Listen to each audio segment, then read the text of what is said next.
Next हमारा दोस्तों, who said that India soul lives in village. तो ये किनके द्वारा कहा गया था? तो ये महात्मा गांधी जी के द्वारा कहा गया था। चलिए नेक्स्ट चलते हैं। Name the political Guru of Mahatma Gandhi. तो महात्मा गांधी के पॉलिटिकल गुरु कौन थे? तो ये थे हमारे गोपाल कृष्ण गोखले। याद रखिएगा, ये बहुत बार क्वेश्चन आ चुका है। नेक्स्ट चलते हैं। The battle of Panipat was fought in the year. तो आपसे पूछा जा रहा है ईयर, किस ईयर में बैटल ऑफ पानीपत हुआ था? तो ये हुआ था दोस्तों 1761 एडी में हुआ था। क्लियर है? नेक्स्ट क्वेश्चन इस पे आ सकता है कि किनके बीच में हुआ था। ओके, तो नेक्स्ट हमारा क्वेश्चन है, the battle of Panipat was fought between. तो ये किनके बीच में किया गया था? तो ये द मराठास और अफगान्स के बीच में लड़ाई हुआ था। याद रखिएगा, दोनों क्वेश्चन बहुत इंपॉर्टेंट है। 1761 एडी में हुआ था। ठीक है, चलिए नेक्स्ट चलते हैं। नेक्स्ट हमारा दोस्तों, who give the title of Sardar to Vallabhbhai Patel. तो वल्लभ भाई पटेल को सरदार टाइटल किसने दिया? तो ये दिया था हमारे महात्मा गांधी जी ने। ओके, चलिए नेक्स्ट चलते हैं। तो चलिए नेक्स्ट क्वेश्चन हमारा, the first country which discovered sea route to India was. तो पहला कौन सा कंट्री था जिसने डिस्कवर किया था सी रूट टू इंडिया? तो वो था पोर्तुगल। याद रखिएगा, पोर्तुगल। नेक्स्ट चलते हैं। Who introduce the Indian university act. तो किनके द्वारा इंडियन यूनिवर्सिटी एक्ट इंट्रोड्यूस किया गया था? तो वो था लॉर्ड कर्जन। चलिए नेक्स्ट चलते हैं। Raja Ram Mohan Roy was the founder of. तो ये किस समाज के फाउंडर थे? तो ये थे ब्रह्मो समाज। ओके, नेक्स्ट चलते हैं। The founder of Arya Samaj was. तो आर्य समाज किनके द्वारा फाउंड किया गया था? तो ये था दयानंद सरस्वती। याद रखिएगा, बहुत बार क्वेश्चन आ चुका है। नेक्स्ट हमारा दोस्तों, what is the chemical formula of water. तो आप लोग जानते हैं H2O। क्लियर है? नेक्स्ट हमारा क्वेश्चन है, Anantapur district in Andhra Pradesh is famous for. तो ये अनंतपुर डिस्ट्रिक्ट आंध्र प्रदेश का क्या चीज के लिए फेमस है? तो ये गोल्ड के लिए फेमस है। ओके, चलिए नेक्स्ट चलते हैं। The largest producer of lignite in India. तो कौन सा स्टेट सबसे ज्यादा प्रोड्यूस करता है लिग्नाइट? ओके, इंडिया में। तो ये है तमिलनाडु। याद रखिएगा, तमिलनाडु। नेक्स्ट हमारा क्वेश्चन है, which countries are linked by Khyber pass. तो खैबर पास से कौन दो कंट्री लिंक है? तो ये आप लोग जानते हैं, अफगानिस्तान एंड पाकिस्तान। ओके, चलिए नेक्स्ट चलते हैं। The red Cliff line in the international border between. तो ये रेड क्लिफ लाइन किस दो कंट्री के बीच में है? तो हम लोग जानते हैं ये इंडिया और पाकिस्तान के बीच में है। क्लियर है? याद रखिएगा, India and Pakistan. The constitution of India contains. तो ये क्या कंटेन करता है? ये 395 आर्टिकल्स कंटेन करता है। तो यहाँ क्वेश्चन में आई थिंक यहाँ पे आर्टिकल्स होगा, कितना आर्टिकल्स कंटेन करता है। ओके, चलिए नेक्स्ट चलते हैं। The constitution of India came into force on. तो कब ये आया था, स्टार्ट हुआ था, केम इनटू फोर्स हुआ था? तो ये 26 जनवरी 1950। ओके, बट अगर आपसे पूछेगा कि कॉन्स्टिट्यूशन ऑफ इंडिया कब बना था, तो वो 26 नवंबर होगा। क्लियर है? याद रखिएगा, 26 नवंबर। नेक्स्ट चलते हैं। The idea of parliamentary form of government is adopted from. तो ये जो आइडिया लिया गया हमारे कॉन्स्टिट्यूशन में पार्लियामेंट्री फॉर्म का, तो वो किस कंट्री से लिया गया था? तो ये लिया गया था यूके से। तो मैक्सिमम चीज यूके से लिया गया है, रूल्स ऑफ लॉ भी लिया गया यूके से। ओके, चलिए नेक्स्ट चलते हैं। Who was the first chairman of Indian constitution drafting committee.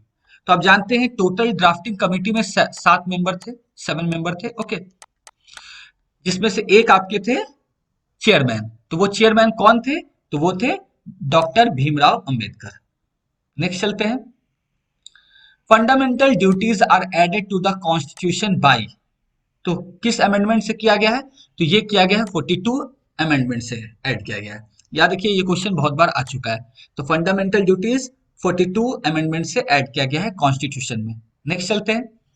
Which part of the Indian constitution deals with fundamental rights. तो कौन पार्ट डील करता है फंडामेंटल राइट्स से? तो आप जानते हैं पार्ट 3। ओके, याद रखिएगा, पार्ट 3। नेक्स्ट हमारा है, how many fundamental duties are in Indian constitution. तो कितना ड्यूटीज है हमारे फंडामेंटल ड्यूटीज, कितना है इंडियन कॉन्स्टिट्यूशन में? तो ये हमारा 11। क्लियर है? नेक्स्ट चलते हैं। How many fundamental rights were granted initially. तो आपको पहले कितना फंडामेंटल राइट दिया गया था, तो पहले आपका 7 दिया गया था, बाद में ये अभी 6 है, तो 7th वाला हट गया, राइट टू प्रॉपर्टी। ओके, तो अब कितना हो गया है 6, बट यहाँ इनिशियल पूछा है तो इनिशियली कितना था 7 था। क्लियर है, चलिए नेक्स्ट चलते हैं। What is the maximum time interval permitted between two sessions of parliament, तो दो सेशन ऑफ पार्लियामेंट के बीच में कितना गैप हो सकता है, मैक्सिमम गैप, तो ये है आपका 6 मंथ। क्लियर है, चलिए नेक्स्ट चलते हैं। What is the maximum number of elected member of Rajya Sabha, तो राज्यसभा में कितना इलेक्टेड मेंबर रह सकते हैं, तो ये टोटल कितना है 238। याद रखिएगा ये क्वेश्चन इंपॉर्टेंट है। ओके, मैक्सिमम क्वेश्चन आया हुआ एग्जाम में इसमें, maximum question. The first president of independent India, तो इंडिपेंडेंट इंडिया के पहले प्रेसिडेंट कौन थे, ये सब जानते हैं, राजेंद्र प्रसाद। चलिए नेक्स्ट चलते हैं। What is the name of upper house of the Indian parliament, तो अपर हाउस को क्या कहा जाता है इंडियन पार्लियामेंट का, तो वो कहा जाता है राज्यसभा। ओके, लोअर हाउस अगर बोलेगा तो लोकसभा, तो लोअर है लोकसभा, याद रखिएगा, एल से लोअर, एल से लोकसभा। ओके, चलिए नेक्स्ट चलते हैं।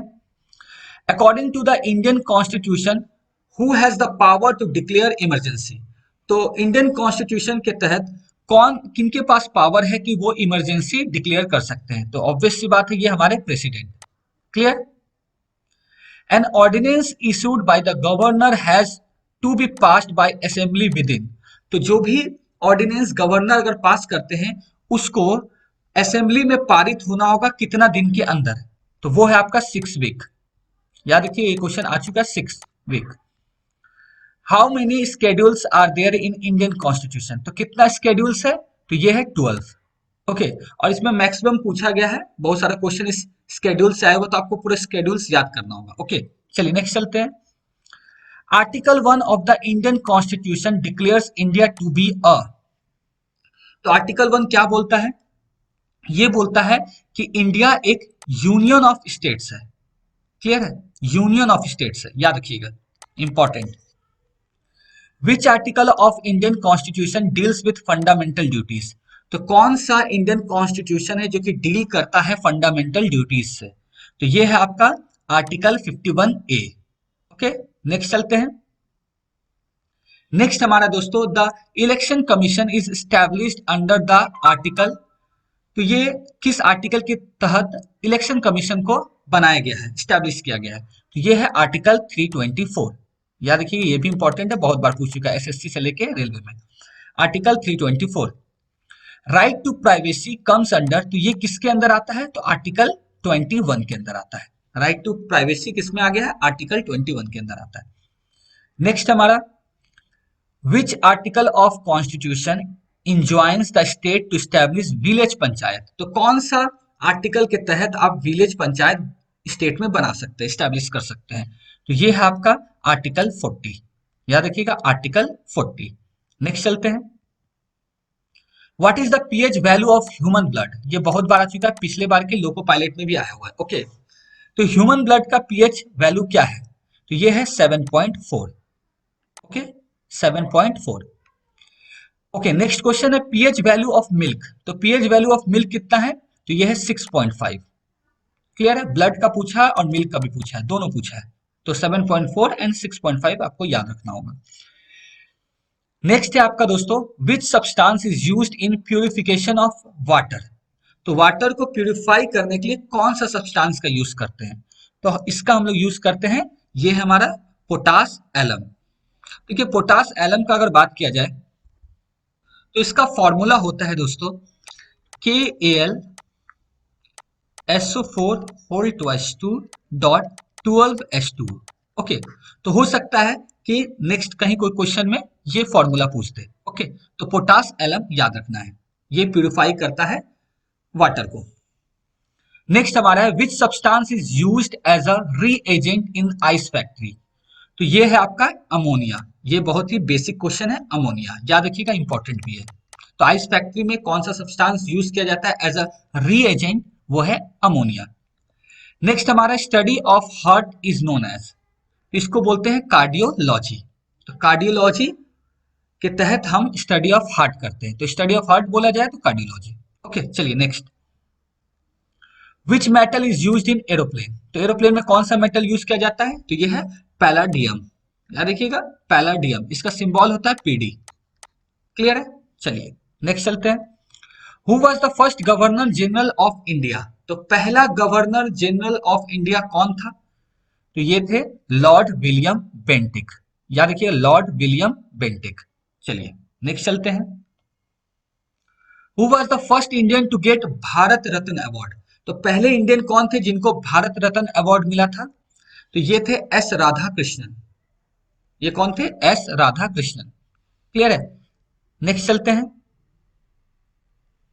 The song Vande Mataram occurs in a book, तो ये कौन से बुक से लिया गया है वंदे मातरम सॉन्ग। ओके तो ये एक बुक था जिसके अंदर से ये वंदे मातरम सॉन्ग लिया गया है, तो ये है आपका आनंद माठ।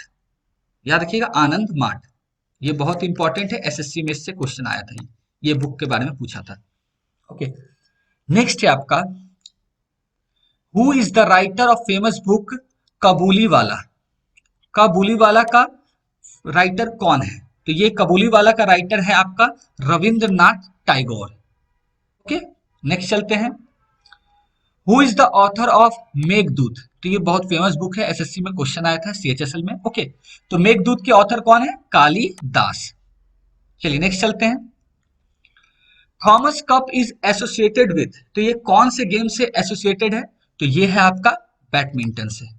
क्लियर है, चलिए नेक्स्ट चलते हैं। How many rings are there in Olympic flag, तो ओलंपिक फ्लैग में कितना रिंग्स है, तो टोटल 5 होता है। ओके तो याद रखिएगा 5 रिंग। नेक्स्ट हमारा, the xylem in plants are responsible for, तो जाइलम क्या करता है, तो वो ट्रांसपोर्ट करता है वाटर को। क्लियर है, तो जाइलम का काम क्या है, ट्रांसपोर्ट करना वाटर का। ओके चलिए नेक्स्ट चलते हैं।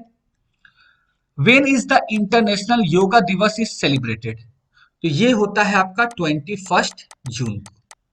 आपको कमेंट में थीम बताना है इसका क्या होगा। ओके चलिए नेक्स्ट चलते हैं।